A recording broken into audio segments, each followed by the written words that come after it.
Stop procrastinating with these 5 simple expert tips. So, be honest, is there something else you're supposed to be doing right now? That one big, important thing that's been camping out on your to-do list for days. Maybe weeks. You keep promising yourself you'll do it tomorrow. You just need to be in the right mood, feel more motivated, more ready. But tomorrow is now today, and that task is still there, isn't it?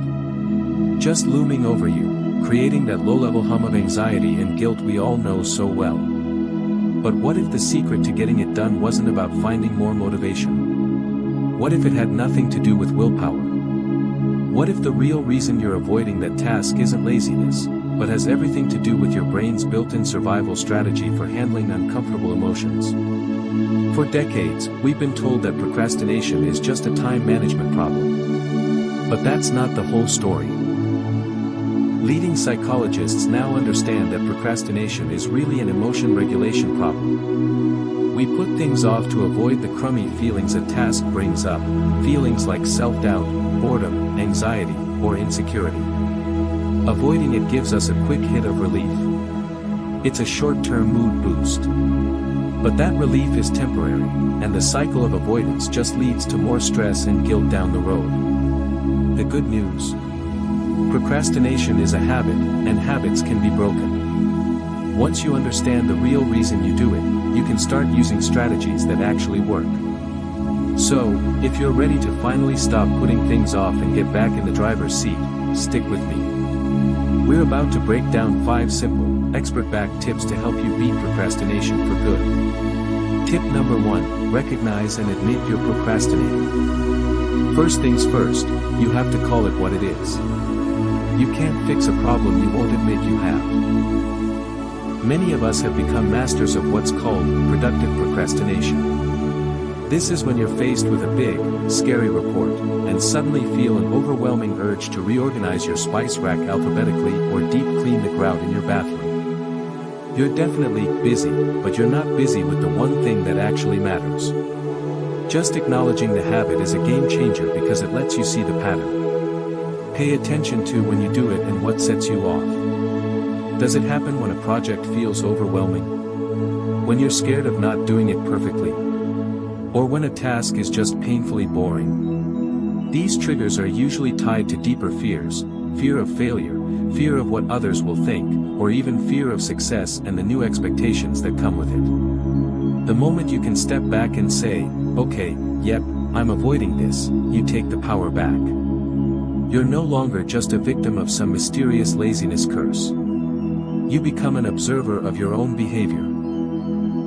This self-awareness is the foundation for everything else. You have to see the habit before you can change it. So, next time you find yourself color coordinating your sock drawer instead of prepping for that presentation, just pause. Take a breath and say it out loud, I'm procrastinating. That simple act of recognition is your first win. Tip number 2, break tasks into small, doable steps. Alright, now that we see the problem, let's talk about how to fix it. One of the biggest reasons we procrastinate is that the task in front of us feels like a giant, undefined mountain of effort. When your brain sees, write huge report, its natural response is to shut down and retreat to the safety of watching cat videos. This brings us to our second tip: break down that mountain into ridiculously small, specific actions. This is often called creating a next action habit. Instead of putting write the report on your to-do list, which is intimidating, you break it down. Your very first step might be open a new document and write 3 possible headlines. That's it. The next could be outline the 3 main sections. Then, find one statistic for the introduction. Each of these steps is concrete, manageable, and, most importantly, not scary. Author James Clear calls this the 2-minute rule. A new habit should take less than 2 minutes to do. You're not trying to write a whole book, you're just reading 1 page. You're not trying to run a marathon, you're just putting on your running shoes. This trick works because it dramatically lowers the mental barrier to entry. The problem is rarely doing the work, it's starting the work. Once you take that first tiny step, you build momentum. Completing one small task gives you a little hit of dopamine, a feeling of accomplishment that makes you want to tackle the next one. Suddenly, you're not staring up at an unclimbable mountain, you're just taking a single, easy step on a clear path. And right now, let's try something. In the spirit of taking a small, manageable action, I want you to head to the comments and share the one thing you've been putting off. Just writing it down is a powerful act of acknowledgement and the first step toward accountability. You'll also realize you're not alone in this, which is a fantastic feeling. So go on, I'll wait. And while you're down there, if you're finding this helpful, please hit that subscribe button. We're all in this together. Tip number 3. Get organized and limit distractions.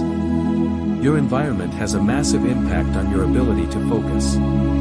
If your desk looks like a disaster zone and your phone is buzzing every 2 minutes, you're basically building a procrastination playground. Our brains are wired to chase novelty and distraction, so if you want to do deep work, you have to create a space that supports it. Tip number 3 is to get organized and be ruthless about limiting distractions. This starts with getting crystal clear on what needs to be done. Use a to-do list, a calendar, a project management app, whatever works for you. The simple act of writing down and prioritizing your tasks brings order to the mental chaos and tells your brain exactly where to focus. Once you know what to do, prep your environment for success. Have a designated workspace. Before you start, grab everything you need, notes, a glass of water, anything that could become an excuse to get up later. Then comes the non-negotiable part, kill the distractions. Put your phone in another room or turn it completely off. Close all those unrelated browser tabs. Use a website blocker if you have to. Remember, every ping and notification is an open invitation for your brain to ditch the hard thing for an easy dopamine hit. This isn't about having more willpower. It's about making the right choice the easy choice. By controlling your environment, you're not constantly fighting off distractions, you're removing them from the battlefield entirely.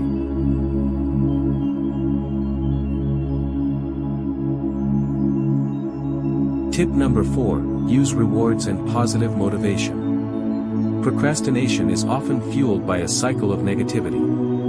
You feel bad about a task, you avoid it, and then you feel bad about yourself for avoiding it. To break this chain, you've got to inject some positivity into the process. And that's our 4th tip, use rewards and positive motivation. This can be as simple as promising yourself a small treat for completing a chunk of work.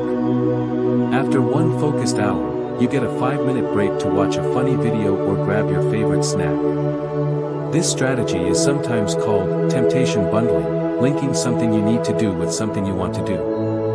By doing this, you start to associate the difficult task with a positive reward, which can actually retrain your brain's emotional response to it. Beyond external rewards, it's incredibly powerful to connect with your why. Why does this task matter to you? Instead of dwelling on how boring or hard it is, remind yourself of the bigger goal it serves. Maybe writing this report gets you one step closer to a promotion. Maybe finishing your workout gives you the energy to play with your kids. Maybe filing your taxes finally brings you peace of mind. When you connect a task to your core values and long-term dreams, it stops feeling like a chore and starts feeling like a meaningful step toward the life you want. Write down your why and stick it somewhere you can see it. When your motivation dips, look at it. This shift in perspective can turn dread into determination, reframing the work not as a punishment to endure, but as an opportunity you get to take. And make sure you stick around for this last tip. It's arguably the most important one of all, the one that ties everything together and makes this change last. Tip number 5, practice self-compassion. This final tip might sound soft, especially if you think the only way to crush procrastination is to be tough on yourself. But research overwhelmingly shows that the opposite is true. The 5th and most transformative tip is to practice self-compassion. Procrastination and self-criticism are locked in a vicious cycle. You put something off, then you beat yourself up for being lazy or undisciplined. That shame and guilt make you feel even worse, which makes it more likely you'll procrastinate in the future to avoid those awful feelings. Yelling at yourself doesn't work. It just pours more stress on an already stressful situation. Self-compassion breaks that cycle. It means treating yourself with the same kindness you'd give to a friend who's struggling. It's not about making excuses, it's about acknowledging that you're human, that struggling is normal, and that you can try again. Studies show a strong link between low self-compassion and high levels of stress and procrastination. When you're kind to yourself, you lower the emotional stakes, which allows you to face setbacks without getting buried in shame. So when you mess up, and you will, try a different approach.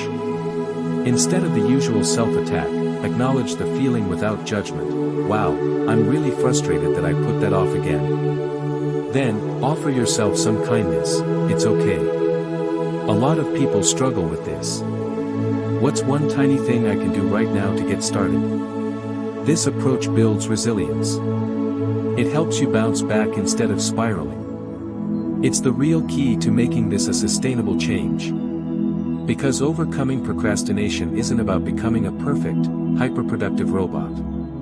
It's about becoming a more resilient, forgiving, and ultimately more effective human being. So, let's wrap this up. The 5 expert-backed tips to stop procrastinating are: first, recognize and admit when you're doing it. Awareness is your starting line. Second, break big tasks into tiny steps to make starting feel effortless. Third, organize your space and kill distractions to create an environment where you can actually focus. Fourth, use rewards and connect to your why to build positive momentum. And finally, the most important of all, practice self-compassion. Forgive yourself when you slip up and treat yourself with kindness. Remember, procrastination isn't a flaw in your character. It's a habit your brain learned to avoid negative emotions. But by understanding the real reason behind it and using these strategies consistently, you can absolutely break the cycle. You can trade the guilt and anxiety for meaningful action on your goals. You have everything you need to get started. Thanks so much for watching. If this video hit home for you, please give it a thumbs up and subscribe for more tips on living a more intentional and productive life. Now go take that first small step. You've got this.